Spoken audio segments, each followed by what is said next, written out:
Rayuwar Raihana littafi na ɗaya, littafin Sumayyat Abdulkadir Takori. Godiya da yabo su tabbata ga Allah maɗaukakin sarki mai kowa mai komai, tsira da amincin Allah kuma su tabbata ga fiyayyen halitta farkon ƙaga ƙarshen aiki Muhammadu Rasulullahi sallallahu alaihi wasallam, da alayensa da sahabbansa da mabiyansa baki ɗaya wanda suka bi ta farkin gaskiya har zuwa ranar alƙiyama. Kafin nan, gargaɗi: rubutawa ta kowane ɓangare na wannan littafi ko kuma rubuta shi a social network ko kuma ɗaukan wani shashi na cikinsa domin sarrafawa ta kowace irin hanya ko kuma karantawa a gidan rediyo ba tare da izini ba, to zai kasance abin tuhuma ne daga lauya barista Sadiq Rufa'i Wali. Idan kunne ya ji aka ce jiki ya tsira. To, sista Takori, ga dai gargaɗin ki mun isar, mu ma kuma mun ji naki gargaɗin. To Allah ba mu ikon kiyayewa. To ni ma dai zan yi amfani da wannan dama na isar da saƙona zuwa ga abin tinƙahona, wato iyayena da suka haife ni suka gina rayuwata ta kowane ɓangare, Malam Hamza da kuma Malama Amina Abdulkadir. Ba ni da abin da zan ce muku sai dai Allah ya ƙara tsawon kwana, ya yi muku sakayya da mafificiyar aljanna, amin ya rabbi. Don haka a yanzu dai zan dakata a nan, sai dai mu wuce zuwa cikin labarin ɗin kai tsaye don jin yadda za ta kasance. Littafin Rayuwar Raihana, littafi na ɗaya, daga Sumayya Abdulkadir Takori ta rubuto muku shi. So mu je zuwa littafin Rayuwar Raihana, littafi na ɗaya, littafin Sumayya Abdulkadir Takori. Garin Takai gari ne da ya kasance ƙaramar hukumar da take cikin birnin Kano. Galibin jama'ar wannan garin Takai ɗin Fulani ne da Hausawa, farare da baƙaƙe. Duk inda Bahaushe da Bafulace suke, to za ka samu babban sana'arsu ita ce noma ko kiwo. Manoma da makiyaya su ne kashi 80 daga cikin 100 na jama'ar garin. Kowa ya san jama'ar garin Takai, to ya san su da halin haɗin kai da taimakon junansu, rashin son zaman banza, sana'o'i, dogaro da kai, musamman ma saye da sayarwa na abin da suka noma da kuma ƙarfinsu da abin da suke kiwatawa. Kowa ya san garin Takai suna ƙoƙarin neman na kansu dukka, babu wadda ya dogara da wani, ba ga mazan kaɗai ba har ma matan, manya da yara, tsofaffi da 'yan mata da samari. Zai matuƙar wuya ka samu wanda bai da aikin yi domin neman na rufin asirinsa da kuma iyayensa ko iyalinsa.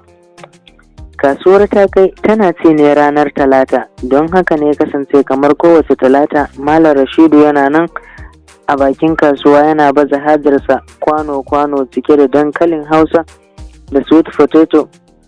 Da misalin hakan, tun karfe 10 na safe har zuwa yanzu karfe 2 na rana babu wanda ya zo inda yake balle kuma ya taya dankalinsa. Malam Rabi'u yana nan dai a zaune a kan shimfiɗar buhunsa a tsakiyar rana, shi da dankalinsa ko lema babu. Amin ya haɗa kai da gwiwa kamar zai fashe da kuka, idanunsa duk sun zurma ciki saboda yunwa da damuwa. Babban tashin hankalinsa shine rashin sanin abin da zai bai wa ɗiyarsa Rahane ta biya kuɗin makarantar da aka koro ta jiya akan bata biya ba. Rashin abin da zai ba su ci a yau bai ɗaga masa hankali ba kamar rashin kuɗin makarantar nan na yarinyar nan, wadda yake janyowa tilon ɗiyar shi a duniya koma baya a makarantanta. Ba don rashin ƙoƙari ba, a'a, illa yawan fashi a dalilin yawan koranta da ake yi na tsawon satuttuka akan rashin kuɗin biyan kuɗin makaranta. Wasa har karfe 4 yana zaune babu ciniki ko da na kwandala ne. Ya miƙe ya fara sallar la'asar akan buhunsa inda ya shimfiɗa. Daidai lokacin ne wata mota a kori kura ta yi fakin a inda yake. Ado direba direban shanu ne da yake mutumin takai ne da yake zuwa kudu, kuma makocin malam Rashidu ne. Sannan mutumin yana zaune ne a gidansa kyauta, shi da iyalinsa, ba haya suke biya ba. Akan haka ne malam Rashidu yake matuƙar girmama Ado da kuma abin da ya shafe shi da abin da suka haifa. Ya fito ne daga motar ya rufe ya bi malam Rashidu a sallah.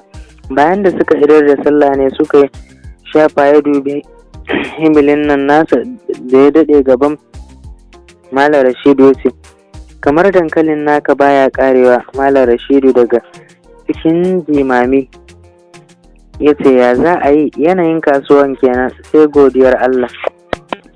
Ya girgiza kai kawai ya ce, gaba ɗaya dankalin na nawa ne? Ya ce, na naira 500 ne. Ya ce, to yanzu a juye mini shi a buhu duka. Ya kai ce zaro kuɗi a aljihun wandonsa yana irgawa cikin mamaki mara misaltuwa. Ya soma juye masa dankali a buhu guda 2.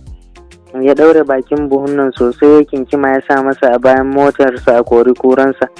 Ado da ya damƙa masa kuɗinsa ya miƙe yana cewa, to ni zan tafi, zan kai wa iyali, sai ka koma gida ka huta malam, in kuma za ka bi ni sai na rage maka wahalar tafiya, gaga ba sai ka tafi da ƙafa ba. Malam Rashidu ya godiya mai yawa tare da hawaye da suka cika idan sai ce, da keke na zo, kuma kar ka damu, zan ɗan tsaya na tsinta wasu iyali abin ɗan cefane.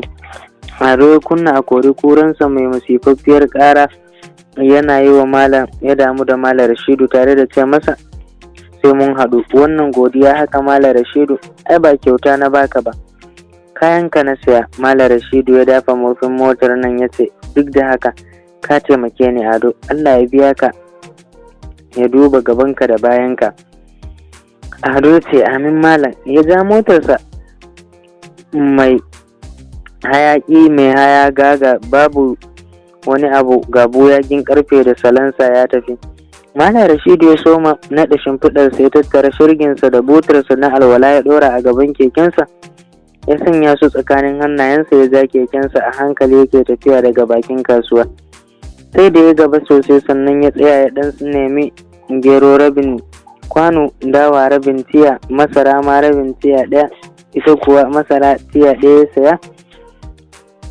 Ya gwangwaje kayan miyansa ya ɗora a kan kekensa, sauran kuɗin ya kulle su ya yi gaba. Yana isa gida ana kiran sallar mangariba, ya ajiye kekensa a jikin danga ya soma ƙoƙarin sauke kayan nan. Jin motsin shigowarsa ne Rahane ta yi saurin fitowa daga inda take, inda kullum nan yake jingina kekensa, ta karɓi kayan da ya zo da su a nitse, tana yi wa mahaifinta sannu da zuwa. Sanye take da wata koɗaɗɗiyar atamfa yar waƙas, koriya fatau da ita kamar menene duk ta koɗe. Rahane ba ta layin kyawawa kuma ba ta layin munana, ga ta nan dai saisa sai dai kawai kuma ga dukkanin alamu komai nata ya haɗu. Doguwa ce ba sosai ba, kuma tana da jikinta tana da diri mai kyau na budurci mai kyau. Rahane a nitse take, duk wata abin da za ta yi tana da nitsuwa ne na ban mamaki. Kai ba za ka ce ƙauya ba ce, wadda aka haifa kuma tashin ƙauye tun iyaye da kakanni.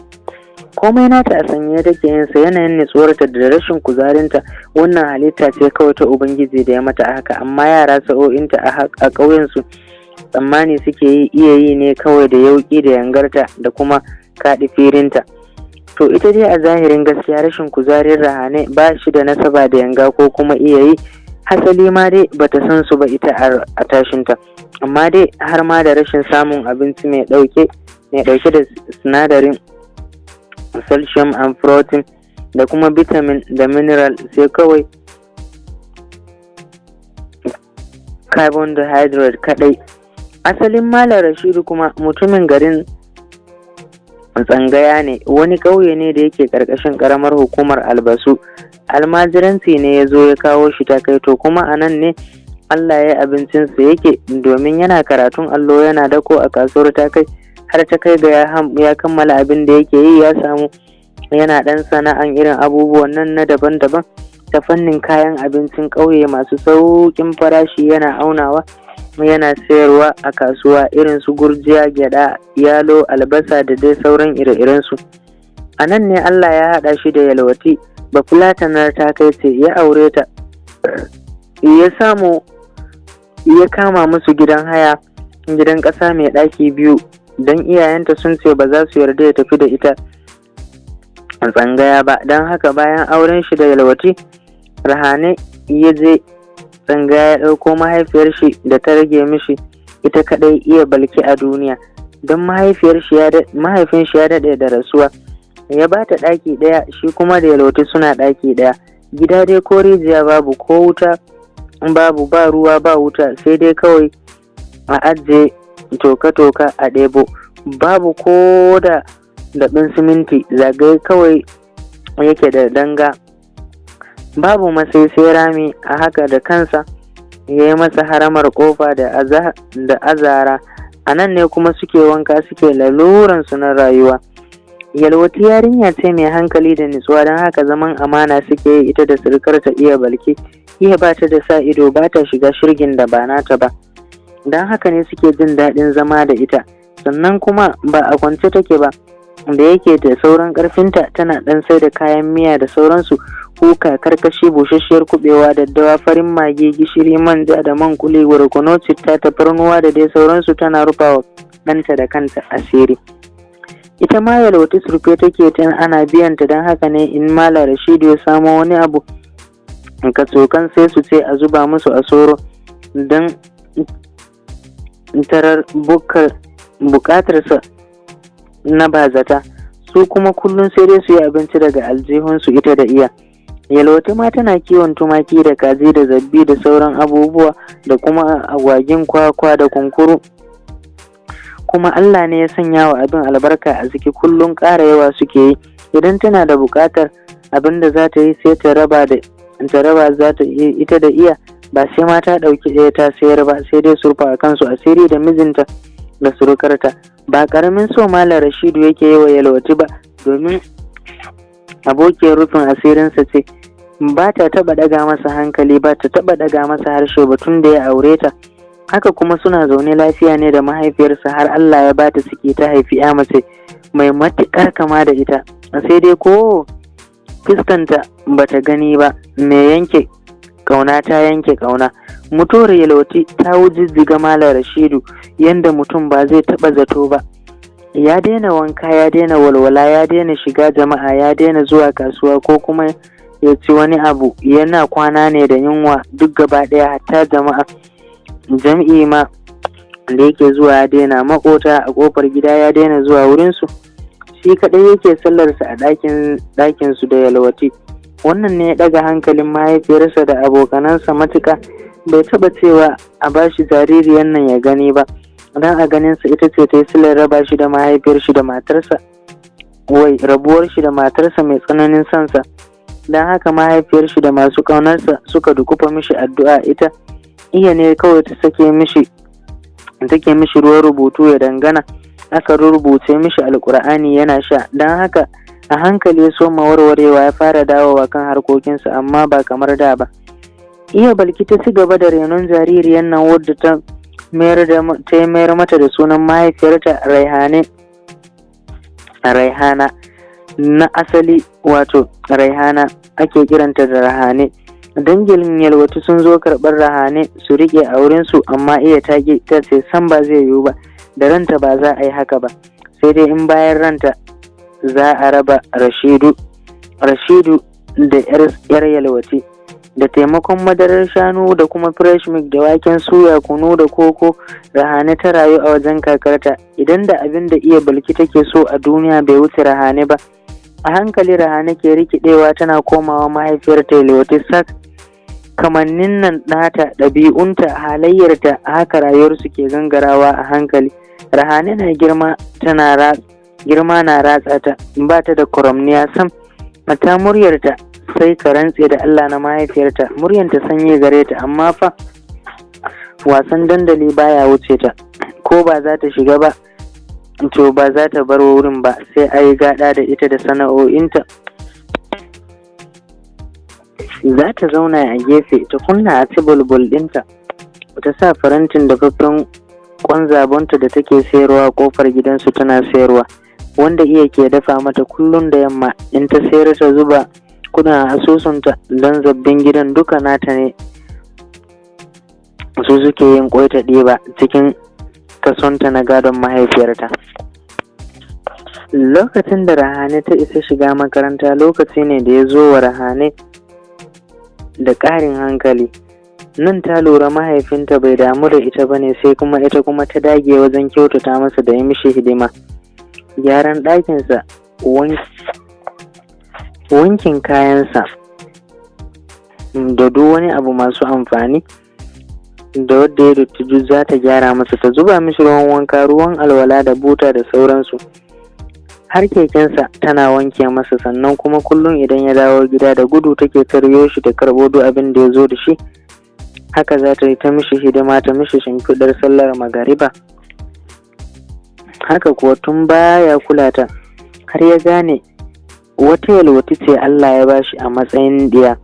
A hankali zuciyar shi ta fara santa da ƙaunarta, da kanshi ya ɗauke ta ya kai ta makarantar firamare, sai dai mai nisa ce sosai daga gidansu, don haka kullum yake goyonta a keke yake kai ta.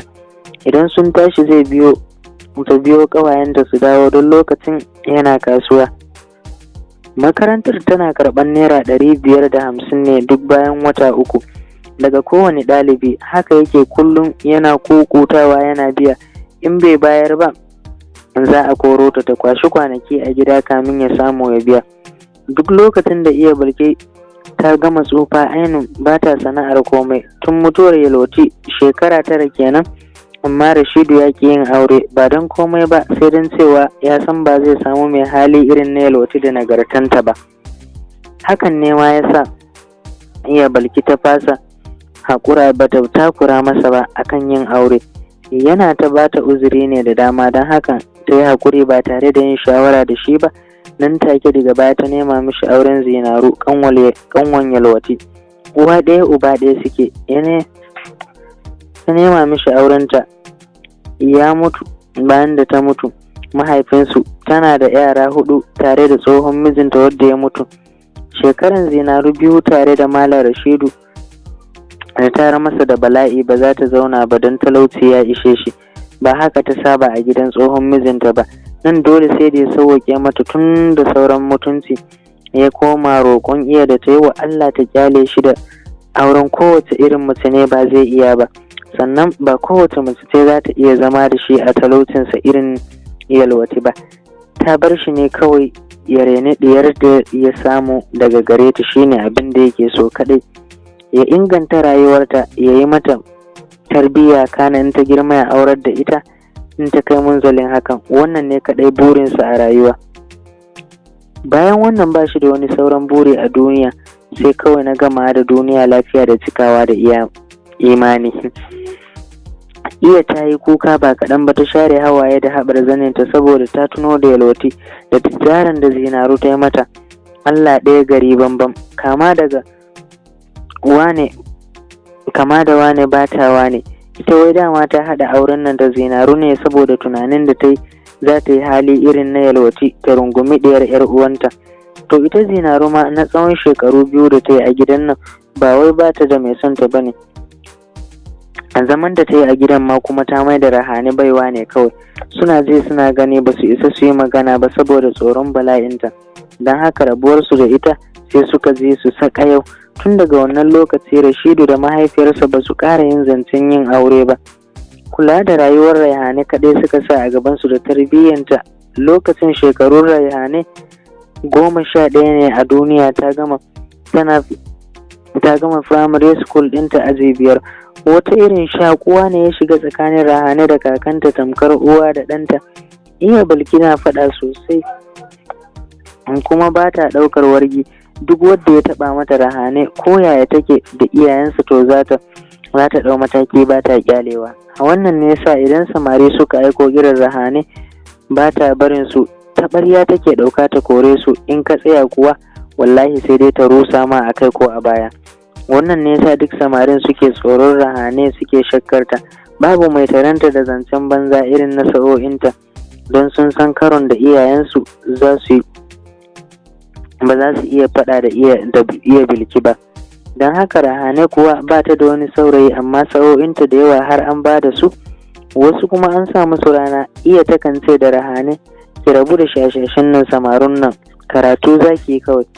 So nake ki zama malamar asibiti, ki taimakawa masu haihuwa a ƙauyen nan. Kina dai ganin yadda duk auren wurin nan abin da yake janyo wa mutane